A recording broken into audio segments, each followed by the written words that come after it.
ನಮಸ್ಕಾರ ಸ್ನೇಹಿತರೆ ಎಲ್ರಿಗೂ ಕೂಡ ತುಂಬಾ ಜನ ಕೇಳ್ತಾನೆ ಇದ್ರಿ ಏನು ಅಂತಂದ್ರೆ V A O notification related ಮಾಹಿತಿಯನ್ನ ನೀಡಿ ಸರ್ ಅಂತ. ಯಾಕೆ ಅಂತಂದ್ರೆ ಈಗ ತುಂಬಾ ಜನ ವಿ ಎ ಒಂದು ನೇಮಕಾತಿಗೆ ಓದ್ತಾ ಇದ್ದೀರಾ. ಸೊ ನೀವು ಮೊನ್ನೆ ಈ ಒಂದು ಪತ್ರವನ್ನ ನೋಡಿರ್ತೀರಾ ಅನ್ಕೊಳ್ತೀನಿ. ಏನು ಅಂತಂದ್ರೆ ಕರ್ನಾಟಕದ ಒಂದು ಅಪರ ಕಾರ್ಯದರ್ಶಿ ಕಂದಾಯ ಇಲಾಖೆಯವರಿಂದ ಈ ಒಂದು ಪತ್ರ ಹೋಗಿರುವಂತದ್ದು. ಸೊ 20/6/2026ಕ್ಕೆ. ಸೊ ಇದರಲ್ಲಿ ಏನಿದೆ ಅಂತಂದ್ರೆ ವಿ ಎ ಒ ನೇಮಕಾತಿಯ ಕುರಿತಾಗಿ ಪ್ರಮುಖವಾದಂತ ಮಾಹಿತಿಯನ್ನ ಕಳಿಸಿದ್ದಾರೆ. ಸೊ ನೋಡಿ, ಯಾರಿಗೆ ಈ ಒಂದು ಲೆಟರ್ ಹೋಗಿರುವಂತದ್ದು ಅಂತಂದ್ರೆ ಸರ್ಕಾರದ ಅಪರ ಮುಖ್ಯ ಕಾರ್ಯದರ್ಶಿ ಕಂದಾಯ ಇಲಾಖೆ ಇವರಿಂದ ಜಿಲ್ಲಾಧಿಕಾರಿಗಳು ಬೆಂಗಳೂರು ನಗರ, ಬೆಂಗಳೂರು ಗ್ರಾಮಾಂತರ, ಚಿತ್ರದುರ್ಗ, ಚಿಕ್ಕಬಳ್ಳಾಪುರ, ತುಮಕೂರು, ಶಿವಮೊಗ್ಗ, ಕೋಲಾರ, ಬೆಂಗಳೂರು ದಕ್ಷಿಣ ಅಂದ್ರೆ ಲೈಕ್ ರಾಮನಗರ, ಮೈಸೂರು, ಮಂಡ್ಯ, ಹಾಸನ, ಉಡುಪಿ, ದಕ್ಷಿಣ ಕನ್ನಡ, ಚಾಮರಾಜನಗರ, ಚಿಕ್ಕಮಗಳೂರು, ಬೆಳಗಾವಿ, ಬಾಗಲಕೋಟೆ, ಗದಗ, ರಾಯಚೂರು, ಬೀದರ್, ಕಲಬುರಗಿ ಜಿಲ್ಲೆಗಳಿಗೆ ಜಿಲ್ಲಾಧಿಕಾರಿಗಳಿಗೆ ಕಳಿಸಿರುವಂಥದ್ದು. ಸೊ ಇದರಲ್ಲಿ ಏನಿದೆ ವಿಷಯ ಅಂತಂದ್ರೆ ಕಂದಾಯ ಇಲಾಖೆಯಲ್ಲಿ ಕಾರ್ಯ ಗ್ರಾಮ ಆಡಳಿತಾಧಿಕಾರಿಗಳ ನೇರ ನೇಮಕಾತಿ ಕುರಿತಂತೆ ಸೊ ಮೆನ್ಷನ್ ಮಾಡಿದ್ದಾರೆ. ನೋಡಿ, ಈ ಮೇಲ್ಕಂಡ ವಿಷಯಕ್ಕೆ ಸಂಬಂಧಿಸಿದಂತೆ ಕಂದಾಯ ಇಲಾಖೆಯಲ್ಲಿ ನಿಮ್ಗೆ ಗೊತ್ತಿದೆ, ಕಳೆದ ಬಾರಿ ವಿ ಎ ಒ ರೆಕ್ರೂಟ್ಮೆಂಟ್ ಆಗಿತ್ತು 1,000 ಹುದ್ದೆಗಳಿಗೆ. ಅದು ಕೂಡ ಪ್ರಥಮ ಬಾರಿಗೆ ಸ್ಪರ್ಧಾತ್ಮಕ ಪರೀಕ್ಷೆ ಮೂಲಕ ನೇಮಕಾತಿ. ಅಂದ್ರೆ ಈ ಹಿಂದೆ PU ಪರ್ಸೆಂಟೇಜ್ ಮೇಲೆ ಇತ್ತು. ಫಸ್ಟ್ ಟೈಮ್ ಏನಾಗಿತ್ತು, ಸ್ಪರ್ಧಾತ್ಮಕ ಪರೀಕ್ಷೆ ಮೂಲಕ ರೆಕ್ರೂಟ್ಮೆಂಟ್ ಮಾಡಿದ್ರು.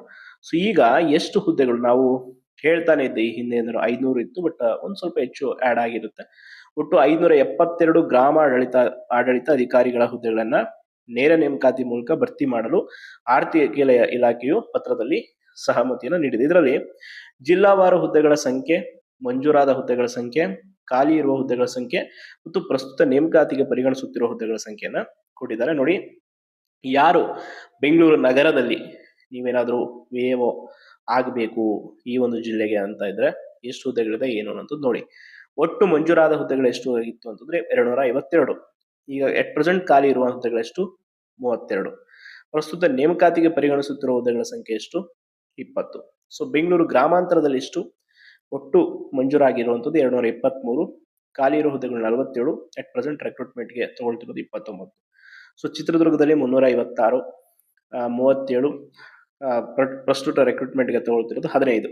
ಹಾಗೆ ಚಿಕ್ಕಬಳ್ಳಾಪುರ, ತುಮಕೂರು, ಈ ರೀತಿ ಎಲ್ಲ ಜಿಲ್ಲೆಗಳನ್ನ ಕೊಟ್ಟಿದ್ದಾರೆ. ನೋಡಿ, ಕಳೆದ ಬಾರಿ ಏನಾಗಿತ್ತು ಅಂತಂದ್ರೆ ಪ್ರಮುಖ ಜಿಲ್ಲೆಗಳಲ್ಲಿ ಹೆಚ್ಚು ಹುದ್ದೆಗಳ ಇದ್ದ ಕಡೆ ಅಪ್ಲಿಕೇಶನ್ ಹಾಕಿದ್ರಿ, ಸ್ವಲ್ಪ ಮಧ್ಯಮ ಇದ್ದ ಕಡೆ ಹಾಕಿದ್ರಿ, ಈ ರೀತಿ ಹಾಕಿದ್ರಿ.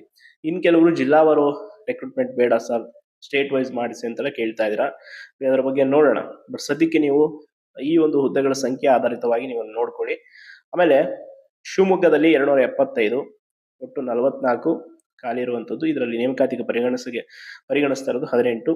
ಅಂಡ್ ಕೋಲಾರದಲ್ಲಿ 289, ಪ್ರಸ್ತುತ ಖಾಲಿ ಇರುವಂತದ್ದು 44, ನೇಮಕಾತಿಗೆ ಪರಿಗಣಿಸ್ತಾ ಇರೋದು 22. ಬೆಂಗಳೂರು ದಕ್ಷಿಣದಲ್ಲಿ ಅಷ್ಟೇ 376, 55, ಈಗ ಅಟ್ ಪ್ರೆಸೆಂಟ್ ರೆಕ್ರೂಟ್ಮೆಂಟ್ಗೆ 30. ಮೈಸೂರು, ಮಂಡ್ಯ, ಹಾಸನ, ಉಡುಪಿ, ದಕ್ಷಿಣ ಕನ್ನಡ, ಚಾಮರಾಜನಗರ, ಚಿಕ್ಕಮಗಳೂರು, ಬೆಳಗಾವಿ, ಬಾಗಲಕೋಟೆ, ಗದಗ, ಹಾವೇರಿ, ಕಲಬುರಗಿ, ರಾಯಚೂರು, ಇಷ್ಟು ಜಿಲ್ಲೆಗಳಲ್ಲಿ ಒಟ್ಟು 572 ಹುದ್ದೆಗಳು ಈಗ ನೇಮಕಾತಿಗೆ ಪರಿಗಣಿಸ್ತಾ ಇರೋದು. ಸೊ ಹಾಗಾದ್ರೆ ಯಾವ ಜಿಲ್ಲೆಯಲ್ಲಿ ಅತಿ ಹೆಚ್ಚು ಅನ್ನುವಂಥದ್ದು ನೀವು ಇಲ್ಲಿ ಸಂಖ್ಯಾ ಲೆಕ್ಕದಲ್ಲಿ ನೀವು ನೋಡ್ಬಿಡಿ. ಆಲ್ಮೋಸ್ಟ್ 35 ಕಲಬುರಗಿ ಇದೆ, 35 ಹಾಸನ ಇದೆ, ಆಮೇಲೆ 50 ಮಂಡ್ಯ ಅತಿ ಹೆಚ್ಚಿದೆ ಇಲ್ಲಿ, 45 ಮೈಸೂರು ಹೆಚ್ಚು ಹುದ್ದೆ ಇರುವಂಥದ್ದು, ಅಲ್ಲಿ ತುಮಕೂರಲ್ಲೂ ಕೂಡ 50 ಹುದ್ದೆಗಳಿದೆ. ಸೊ ಅದಾದ್ಮೇಲೆ ಉಳಿದಂಥದ್ದು ಮಾಮೂಲಿಯಾಗಿ ಬೆಂಗಳೂರು ಗ್ರಾಮಾಂತರಕ್ಕೆ 29 ಇದೆ. ಸೊ ಮಿನಿಮಮ್ 15ಗಿಂತ ಹೆಚ್ಚು ಪೋಸ್ಟ್ ಎಲ್ಲ ಕಡೆ ಇದೆ, 15ಕ್ಕಿಂತ ಹೆಚ್ಚೇ ಇದೆ. ಇಲ್ಲಿ ನೋಡ್ಬೋದು 18, 22, 30, 45, 50, 30 ಇದೇ ರೀತಿ ಒಂದು ಚಿಕ್ಕಮಗಳೂರಲ್ಲಿ 10 ಇರುವಂಥದ್ದು. ಹೊರತುಪಡಿಸಿದ್ರೆ ಎಲ್ಲಾ ಜಿಲ್ಲೆಗಳಲ್ಲೂ ಕೂಡ ಇನ್ನು ರಾಯಚೂರಲ್ಲಿ ಕೇವಲ 5 ಇದೆ. ಈ 2 ಕಮ್ಮಿ, ಅತಿ ಕಡಿಮೆ ಅಂತಂದ್ರೆ ರಾಯಚೂರಲ್ಲೇ. ಸೊ ಉಳಿದಂತೆ ಇನ್ನು ಉಡುಪಿಯಲ್ಲೂ ಕೂಡ 10 ಇದೆ. ಸೊ ಈ ರೀತಿಯಾಗಿ ನೇಮಕಾತಿ ನಡೆಯುತ್ತೆ ಒಟ್ಟು 572 ಹುದ್ದೆಗಳಿಗೆ. ಸೊ ಇಲ್ಲಿ ಇನ್ನೊಂದು ಏನ್ ಕೊಟ್ಟಿದ್ದಾರೆ ಅಂದ್ರೆ ನೇರ ನೇಮಕಾತಿ ಕೋಟಾದಡಿ ಖಾಲಿರುವ ಹುದ್ದೆಗಳನ್ನು ಭರ್ತಿ ಮಾಡುವ ಸಂಬಂಧ ಅನುಸರಿಸಬೇಕಾದ ಪರಿಷ್ಕೃತ ರೋಸ್ಟರ್ ಬಿಂದು ಮೀಸಲಾತಿ ವಿವರಗಳನ್ನು ಉಲ್ಲೇಖ 2 ಮತ್ತು 3 ಸರ್ಕಾರದ ಆದೇಶಗಳಲ್ಲಿ ಮರು ನಿಗದಿಪಡಿಸಲಾಗಿದೆ. ನೋಡಿ, ಈ ರೆಕ್ರೂಟ್ಮೆಂಟ್ ಜುಲೈ ಮೊದಲ ವಾರದಲ್ಲಿ ವಿ ಎ ಒ KA ಕಡೆಯಿಂದ ಆಗುತ್ತೆ. ಈಗಾಗಲೇ ಒಂದು ಬಾರಿ ವಿ ಎ ಒನ್ನ KA ಅವ್ರಿಗೆ ಕಳಿಸಿದ್ರು, ಬಟ್ ರೋಸ್ಟರ್ ಇಶ್ಯೂ ಆಗಿ ಮತ್ತೆ ಸ್ವಲ್ಪ ತಡ ಆಯಿತು. ಒಟ್ಟಾರೆಯಾಗಿ ನೋಡಿ, ಯಾರು ವಿ ಎ ಒ ಹುದ್ದೆಯನ್ನ ತುಂಬಾ ಡ್ರೀಮ್ ಜಾಬ್ ಆಗಿ ಓದ್ತಾ ಇದ್ದೀರಾ, ಸೊ ನೀವು ಪ್ರಿಪರೇಷನ್ ಅನ್ನ ಹೆಚ್ಚು ಮಾಡಿ. ಕಾರಣ ಹುದ್ದೆಗಳ ಸಂಖ್ಯೆ ಕೂಡ ಈ ಬಾರಿ ಕಡಿಮೆ ಇದೆ, ಕಾಂಪಿಟೇಷನ್ ಕೂಡ ವೆರಿ ಹೈ ಕಳೆದ ಬಾರಿಗೆ ಹೋಲಿಸಿದ್ರೆ. ಸೊ ಏಜ್ ರಿಲ್ಯಾಕ್ಸೇಷನ್ ಕೊಟ್ಟಿದ್ದಾರೆ, VAO ನಿಮಗೆ ಪ್ಯಾಟರ್ನ್ ಗೊತ್ತು, ಸಿಲೆಬಸ್ ಗೊತ್ತು, ಚೆನ್ನಾಗಿ ಪ್ರಿಪೇರ್ ಆಗಿ ಒಳ್ಳೆ ಅವಕಾಶ ಕಳ್ಕೋಬೇಡಿ. ಯಾಕೆ ಅಂತಂದ್ರೆ ಈ ಆಗಸ್ಟ್ ನಂತರ ಮತ್ತಷ್ಟು ನೇಮಕಾತಿ ಆಗುತ್ತೆ. ಎಸ್ಪೆಷಲಿ KPSC ಇಂದ ಅಂತೂ ಸಾಲು ಸಾಲು ನೋಟಿಫಿಕೇಶನ್ಸ್ ಇದೆ. ಸಬ್ ರಿಜಿಸ್ಟರ್, ST FD ಆಗಿರ್ಬೋದು, ಬೇರೆ ಬೇರೆ ಇದೆ, ASI. ಸೊ ದಯವಿಟ್ಟು ಪ್ರಿಪರೇಷನ್ ಅನ್ನ ಚೆನ್ನಾಗಿ ಮಾಡ್ಕೊಳ್ಳಿ.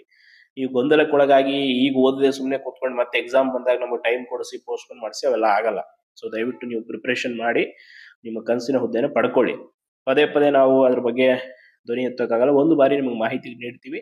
ಸೊ ಅದ್ರ ಪ್ರಕಾರ ಪ್ರಿಪರೇಷನ್ ಮಾಡಿ, ಒಳ್ಳೇದಾಗ್ಲಿ ನೋಡಿ. ಮತ್ತೊಂದು ಒಳ್ಳೆ ಅವಕಾಶವನ್ನು ಕಳ್ಕೋಬೇಡಿ. ಈ ಬಾರಿ 572 ಒಂದು ಕುಟುಂಬಗಳಿಗೂ ಕೂಡ ಒಂದೊಂದು ಸರ್ಕಾರಿ ಹುದ್ದೆ, 572 ಜನ ಅಂದ್ರೆ 570, ಈಗಾಗಲೇ 1000 VAO ನೇಮಕಾತಿ ಆಯ್ತು ಕಳೆದ ಬಾರಿ, ಇನ್ನು 572 ಇದೆ. ಸೊ ಇದರಲ್ಲಿ ಎಲ್ಲರೂ ನೇಮಕಾತಿ ಮಾಡ್ತಾರೆ. ಚೆನ್ನಾಗಿ ಪ್ರಿಪರೇಷನ್ ಆಗಿ. All the best. ಧನ್ಯವಾದಗಳು.